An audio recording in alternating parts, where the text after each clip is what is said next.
이번에는 사이트 스크립팅 공격, 취약점에 대해서 살펴보도록 하겠습니다. 지금까지는 어떤 공격 대상이 되는 취약점이 있을 것 같은 취약점을 점검할 대상이 되는 그런 대상에 대한 어떤 정보를 수집하는 방법, 도구 이런 것들도 살펴봤고요. 또 취약한 웹 애플리케이션 샘플 한 3가지 정도도 한번 설치를 해보는 것까지 진행했습니다. 이제 여기서부터는 이제 실제로 어떤 취약점, 구체적인 그런 취약점들을 한번 살펴보고 가상으로 한번 공격을 해봄으로써 그런 취약점들이 존재하는 것들을 확인도 해보고 하는 내용들로 구성이 되겠습니다. 그거의 첫 번째로 이제 크로스 사이트 스크립팅의 주제로 살펴보도록 하겠습니다. 크게는 이렇게 한 3가지 카테고리로 이야기를 하고요. 일단 첫 번째로 이제 크로스 사이트 스크립팅이라고 하는 취약점이죠. 취약점의 정의, 이런 원리에 대해서 좀 살펴보도록 하겠습니다. 사실은 교재에서는 이 크로스 사이트 스크립트 공격의 사실상 가장 타겟이 되는 쿠키 탈취에 대해서 이야기를 하지 않을 수가 없는데요. 일단 그렇게 하기 위해서는 이제 쿠키에 관련돼서 좀 이해를 좀 할 필요가 있습니다. 쿠키라고 하는 거는 여러 가지 이제 쓰임새가 있는데요. 여러분들이 어떤 웹사이트에 접속을 하면 여러분들의 클라이언트, 웹 브라우저, 이제 클라이언트에 남는 어떤 말 그대로 과자 조각, 키 이런 것들을 지칭을 하는 건데요. 요 쿠키에 들어가 있는 정보는 어떤 정보들인가 하면은 가장 흔한 그런 유스 케이스로서는 여러분들이 어떤 웹사이트에 로그인을 하면 일점에 이제 아이디와 패스워드를 입력을 하고 이제 로그인을 하게 될 것입니다. 그러면 여러분들이 서버하고 여러분들의 웹브라우저 클라이언트 사이에 세션이 맺어졌다 라고 이야기를 하는 겁니다. 그 세션이 끝나는 거는 예를 들어서 로그아웃이 아이디 패스워드를 통해서 로그인을 했던 것을 로그아웃하면 그러면 이제 세션이 끝나는 거예요. 그래서 로그인을 시작한 시점부터 로그아웃한 그 사이, 그 기간을 이제 하나의 이제 세션이라고 이야기를 하고, 그 세션 동안에 그 서버를 접속을 하면서 이제 여러분들이 어떤 서비스를 이제 이용을 하게 되겠죠. 예를 들면 그 쇼핑몰 사이트라고 하면은 다양한 여러분들이 원하는 그런 물건들의 어떤 열람도 해볼 수 있을 것이고, 그다음에 또 여러분들이 쇼핑몰을 사용을 하다가 여러분들이 구매하기를 원하는 어떤 제품 같은 것들을 클릭을 해서 장바구니 같은 데 담을 수도 있겠죠. 그럴 때 그 세션 동안에 클라이언트와 서버들 간에 필요한 정보들이 어떤 것인가 하면은 예를 들어서 그 사람이 어떤 물건들을 골랐나 라고 하는 어떤 그런 정보들도 이제 쿠키에 저장될 수 있는 아주 전형적으로 저장될 수 있는 그런 유형의 정보들이고요. 사실은 이제 로그인이 맺어진 순간 사실 어떤 세션 키가 발급이 돼서 여러분들이 다시 그 웹사이트를 접속할 때 또 로그인을 하면 굉장히 귀찮겠죠. 그래서 또다시 로그인을 하지 않기 위해서 어떤 서버가 일단 로그인이 성공을 하면 클라이언트한테 어떤 키값에 해당하는 세션 그런 아이디 같은 것들을 제공을 합니다. 그러면 두 번째로 로그인을 성공한 다음에 두 번째, 세 번째 그 이후로 서버에 접속을 할 때는 다시 아이디 패스워드들을 서버에 전달하는 것이 아니라 로그인이 성공했을 때 서버로부터 받은 그런 세션 받은 아이디, 고유 아이디를 요 쿠키에 담아가지고 같이 이제 서버에 요청을 합니다. 그러면은 서버에서 그 쿠키에 담아온 그 세션 아이디 정보를 보고 이 친구가 이 클라이언트가 이미 로그인을 해서 세션이 맺어진 그러한 클라이언트로부터 온 요청이구나 라고 하는 걸 이제 파악을 하게 되는 것이죠. 이렇게 쿠키 정보의 아주 전형적인 또 다른 전형적인 그런 담는 정보 중에 하나가 이런 세션 고유 아이디 같은 것들이 되겠습니다. 그래서 그런 사례를 한번 좀 살펴보면요. BBWA라고 하는 취약한 웹 애플리케이션의 하나의 예로서 우리가 설치를 했었었는데요. 그걸 다시 실행하고 쿠키 정보들을 한번 웹브라우저의 개발자 도구를 통해서 한번 살펴보도록 하겠습니다. 자, 그래서 이제 DBWA를 이제 실행을 하려면 두 가지 방법이 있었었는데 저희가 이제 도커를 띄워가지고 실행함으로써 DBWA라고 하는 어떤 취약한 웹 애플리케이션을 실행을 했었었죠. 한번 실행을 하시고요. 여기 이제 4280 로컬 호스트 4280을 띄워서 웹브라우저에 접속을 한 다음에 어드민의 패스워드였던 것 같아요. 패스워드가 패스워드였던 것 같습니다. 입력하고 로그인을 하시면 일단 이제 이런 웹사이트가 뜨고 여러 가지 이제 공부를 할 수 있는 메뉴들이 있죠. 그래서 여기서 보면 DBW에 이제 Security 옵션이 있어서 여러분들 기억하시겠지만 Impossible이냐, High냐, Low냐 이런 것들이 있었었죠. 지금 Impossible로 일단 세팅을 한번 해보고요. 자, 그 다음에 지금 현재 로그인된 상태고 그다음에 Security 레벨을 일종의 Impossible이라고 하는 걸로 세팅을 했어요. 그러면 이제 어떤 메뉴를 선택하든 간에 Impossible이라고 하는 Security 레벨에서 여러분들이 이제 어떤 실습을 하게 되는 식으로 구성이 되어 있는 거죠. DBWA가. 그래서 여기서 이제 여러분들이 개발자 도구 띄워가지고 띄워보시고 애플리케이션 메뉴에 있었었죠. 애플리케이션 메뉴에 여기 여러 가지 저장 공간에 저장할 수 있는 어떤 영역 대상이 되는 어떤 아이템들이 있는데 그 중 하나가 이제 쿠키가 되겠고요. 거기서 이제 로컬 호스트 4180에 해당하는 웹 주소에 해당하는 쿠키를 보면 이렇게 두 가지의 정보들이 있는 걸 여러분들이 아실 수 있을 것 같고요. 첫 번째는 제가 로그인을 했을 때 맺어진 웹브라우저 클라이언트하고 DBW라고 하는 웹 애플리케이션 서버 간의 세션 아이디 숫자하고 16진수 같아 보이죠? 세션 아이디가 저장되어 있고 또 사실 그거 외에 이제 부가적인 정보 쇼핑몰 같으면은 이제 장바구니에 내가 담은 어떤 물건들에 대한 아이디 같은 것들이 이제 쿠키에 저장될 수 있는데 여기 이 지금 DBWA 같은 경우는 이제 시큐리티 레벨 같은 것들이 저장되겠죠. 현재는 지금 impossible로 세팅이 되어 있기 때문에 impossible이라고 하는 값이 시큐리티 키에 매달려 있는 그런 정보가 지금 쿠키에 저장이 되어 있습니다. 볼까요? 로우로 하면 바로 시큐리티 값이 로우로 바뀌겠죠. 요게 바로 이제 쿠키 정보가 되겠습니다. 그러면요.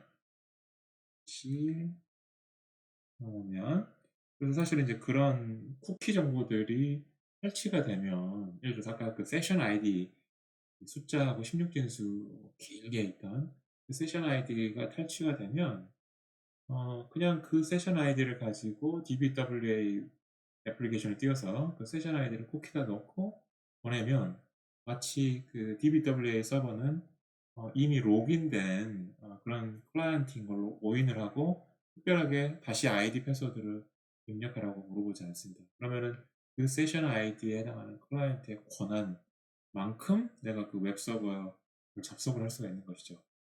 그래서 굉장히 그 쿠키에 있는 정보들이 탈취가 되면 굉장히 좀 위험한 그런 상황이 될 수가 있습니다. 그런데 다시 이게 이제 쿠키 정보에 대한 어떤 개요라고 보시면 될 것 같고요. 그래서 이제 그런 쿠키는 어떤 그런 로그인 정보, 그다음에 또 그 클라이언트의 어떤 성향이라든지 어떤 장바구니에 어떤 물건을 골랐는지 또는 이제 광고 같은 거 할 때 웹사이트를 이용하는 어떤 방식 추적을 한다거나 또는 이제 광고, 타겟 마케팅 이런 거 할 때 쿠키가 이용이 됩니다. 사실 그런 정보들이 외부에 노출이 되면 굉장히 좀 위험할 수 있는 상황이 발생하는 것이죠. 그리고 그런 정보들을 여러분들이 자바스크립트 코드를 가지고 사실은 이제 프린트를 할 수가 있어요. console.log하고 아까 보신 쿠키 정보가 DOM에 들어가 있습니다. 그래서 다큐멘트라고 하는 DOM 데이터 스트럭처에 쿠키라고 하는 필드가 있어서 거기에 아까 여러분들이 봤던 그 세션 정보랑 DBWA 같은 경우 시큐리티 레벨 이런 것들이 이제 저장되는데 그걸 자바스크립트로 프린트하고 싶으면 console log document cookie라고 하면 프린터가 될 수가 있습니다.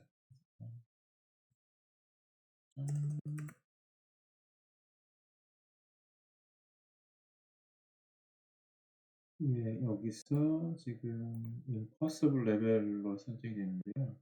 일단 low 레벨로 설정을 하고 document.cookie라고 하면 이렇게 이제 뭔가 정보가 좀 나오죠. 그래서 물론 이제 이미 나왔어요. 그러면 이렇게 나오기도 하고요. 근데 여기를 security 레벨을 올리면 이걸 막아놓은 것 같습니다. document.cookie는 안 나오죠. 일단은 그래서 다큐멘트 쿠키를 여러분들이 프린트를 해보고 싶을 때 low 레벨로 세팅을 해놓고 한번 출력을 해보시고, 그래서 이런 식으로 이 세션 아이디 low로 해가지고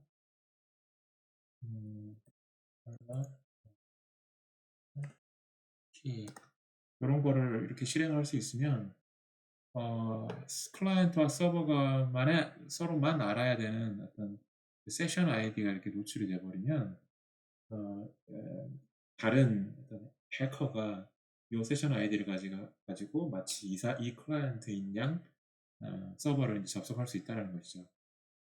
그래서 이제 방금 지금 자바스크립트를 실행을 시킬 수만 있다면 물론 이제 시큐리티 레벨이 좀 이제 취약해서 impossible 아니라 low 레벨로 취약해가지고 저 방금 그 document.cookie를 뭐 얼럿이라고 하든지 뭐 프린트라든지 해서 console.log라든지 실행만 할 수 있으면 뭔가 이제 설치가 되는 것이죠. 그럼 그 실행을 어떻게 하느냐라고 하는 게 이제 크로스 사이트 스크립트 아이디어가 되겠 것 같아요.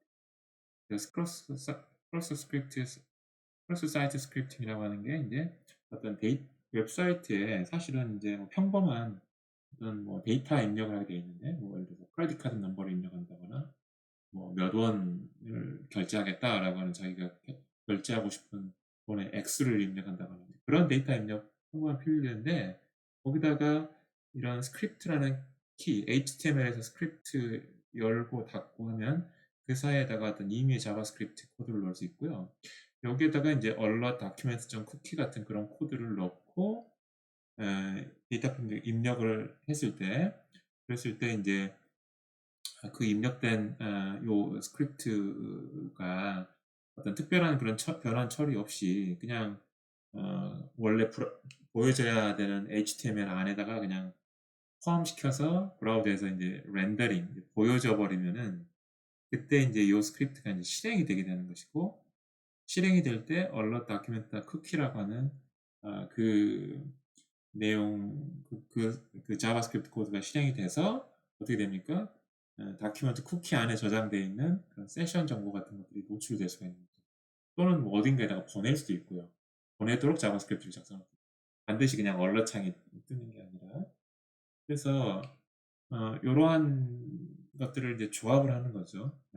다시 말하면 쿠키에 노출되면 위험할 수 있는 정보들이 저장돼 있고, 그걸 뭔가 보내거나 이렇게 띄울 수 있는 자바스크립트 코드를 우리가 작성할 수가 있고, 그다음에 그 자바스크립트가 포함된 스크립트라는 그런 태그를 뭐 일반적인 데이터 입력 필드에다가 넣었더니만 이게 필터링 되지 않고 여과 없이 그냥 브라우저에 렌더링할 HTML에 포함돼 가지고 렌더링 돼 버려 가지고 밖으로 드러나 버리게 되는 이런 것들을 야기하는 취약점을 크로스 사이트 스크립트다라고 이야기합니다. 조금 복잡하긴 하죠. 굉장히 많은 그 웹사이트 해킹에 사용되는 상당히 상위권의 이제 공격 방법이고 취약점이기도 합니다. 그래서 이제 어떤 식으로 할 수 있자면 사용자가 보통 일반 웹사이트에 예를 들어서 뭐 게시판 같은 거를 이제 올려놓고 게시판들을 방문을 해서 그 게시판들을 이제 게시물들을 이제 열람을 합니다. 그래서 뭐 테스트라고 하는 뭐 게시물 내용들을 이제 열람을 하는 뭐 이런 정상적인 그런 게시판에다가 공격자가 방금 말씀드린 그런 스크립트 태그가 포함된 어떤 게시물들을 이렇게 올려놔요. 그러면은 이 사람이 그 게시물들을 방문하면 그 스크립트 태그 안에 있는 악성 스크립트가 실행이 됩니다. 그러면은 그때 이제 단순하게 얼럿 띄워주는 거는 그냥 크로사이트 스크립트 공격이 가능하다라고 하는 걸 보여준 거고, 그 안에다가 이제 에, 다큐멘트의 쿠키의 내용을 어떤 특정 웹사이트에다가 다른 웹사이트에다가 이렇게 보내는 그런 음, 음, 자바스크립트 코드를 이제 끼워 넣으면 게시물을 방문하면은 그 스크립트가 실행되는 환경은 바로 이 사용자의 실행 환경입니다. 그 사용자의 어떤 세션 정보가 그 다큐멘트 쿠키에 지금 들어가 있게 되는 거죠. 그거를 해커가 지정한 웹사이트로 보내고, 그럼 이제 거기서 이제 사용자의 어떤 세션 어떤 정보를 탈취를 해가지고 이제 그 다음부터는 이제 해당하는 웹서버에 사용자의 권한으로 접속할 수 있게 되는 상황이 되겠죠. 그리고 이제 크로스 사이트 스크립팅이 되고요. 그래서 크로스 사이트 스크립팅 공격을 받을 수 있는 잠재적인 위치는 일단 뭔가 사용자가 뭔가 검색을 한다거나 하는 그런 입력 창이 있겠죠. 입력 창이 있는데 그 내용을 다시 그 HTML 안에 사용자가 검색한 내용 뭐 이런 식으로 이렇게 그대로 보여주는 어떤 그런 시나리오가 있었을 때 HTML에서 그대로 다시 보여주는 경우에 이제 크로스 사이트 공격을 받을 수 있는 잠재적인 위치가 되고요. 이것도 마찬가지고 사용자 데이터를 그대로 다시 보여주는 어떤 입력들이고요. 또 사용자가 제공한 텍스트 내용을 오류 메시지 같은 데다가 넣어가지고 보여주고 싶은데 그 오류 메시지를 또 마찬가지로 HTML 안에다 보여준다는 거예요. 그 다음에 또 사용자가 제공한 데이터를 HTML에 직접 보여주지는 않지만 히든 필드 같은 데다가 숨겨가지고 그 히든 필드가 HTML에 포함되는 경우. 그래서 이 네 가지는 사실은 다 동일한 이야기예요. 사용자가 입력한 것이 그대로 어떤 HTML, 다시 클라이언트에게 보여줄 HTML에 포함된다라는 점에서는 이 첫 번째, 두 번째, 세 번째 내용들이 다 동일한 이야기다 생각합니다. 그 다음에 이제 사용자가 제공한 데이터를 뭐 메시지 게시판이라든지 어떤 코멘트라든지 이런 데에 이제 저장해 놓고 그걸 또 사용자가 그걸 열람을 하면 이제 사용자의 HTML 요소로 이렇게 포함돼 가지고 보여주면서 이제 내가 숨겨놓은 어떤 크로스 사이트 스크립트, 자바스크립트가 실행이 되는 거죠. 이런 것들도 이제 공격 대상이 될 수 있겠고, 또 사실은 이제 HTTP 헤더가 될 수 있고, 여기 이제 거의 바디에 대한 이야기인데, HTML 바디에 대한 HTTP 헤더에 관련된 에서도 사실은 이제 공격받을 수 있는 위치다 있을 것 같고요. 그 다음에 크로스 사이트 공격이 끼치는 영향은 아까 가장 흔하게 말하는 게 이제 세션 쿠키를 도난을 당하고 그거에 의해서 이제 가짜 요구창이 생성될 수도 있고 또, 또 내가 해커가 원하는 사실은 원래 HTML은 포함되지 않았는데 해커가 그냥 어떤 뭔가를 입력하시오라고 하는 그런 필드 같은 것들을 또 이렇게 생성해낼 수가 있겠죠. 뭐 그런 것들 한다면 또는 비우호적인 그런 사이트로 페이지가 리다이렉션 된다거나 이런 도난당한 그런 세션 쿠키를 가지고 유효한 사용자인 양 가상에서 이제 서버에다 요청을 생성한다거나 기밀 정보 도난한 거죠. 그다음에 또 최종 사용자 시스템에서 임의의 어떤 악의적인 자바스크립트를 실행할 수도 있고 또 적대적이거나 부적절한 그런 내용들도 사용할 수 있는 거죠. 그래서 이제 요 내용들이 다 완벽하게 기술적으로 다 다른 이야기는 아니고 비슷비슷한 내용이긴 한 것들도 있죠. 그래서 이제 이런 것들이 이제 폴사이트 스크립트로 인해 가지고 스크립팅으로 인해 가지고 이제 영향을 받을 수 있는 그런 내용이다 라고 보시면 되고, 그게 이제 크로스 사이트 스크립팅 공격은 세 가지로 분류할 수가 있습니다. 그래서 한 가지는 스토어드 크로스 사이트 스크립팅 뭐 이런 방법이 있고, 게시물 같은 데다 포함시키는 거죠. 그다음에 이제 리플렉티드 크로스 사이트 스크립팅 해가지고 게시물에 저장하는 건 아니고 그냥 UR 어떤 URL에다가 이제 뭔가 끼워 넣어가지고 크로스 사이트 스크립팅을 공격하는 거고, 돔 베이스드 크로스 사이트 스크립팅은 사실은 URL에다가 하는 리플렉티드 크로스 사이트 스크립팅이랑 그냥 유사하지만 돔 베이스드는 요청한 내용이 서버로 가지 않고 클라이언트 상에서만 동작하는 상황에서 크로사이트 스크립팅을 공격하는 크로사이트 스크립팅 공격을 하는 그런 형태의 그런 액세스 방법이라고 하죠. 그래서 이렇게 세 가지 정도의 크로사이트 스크립팅 공격이 있고요. 앞으로 하나씩 이제 예시를 보고 한번 살펴보려고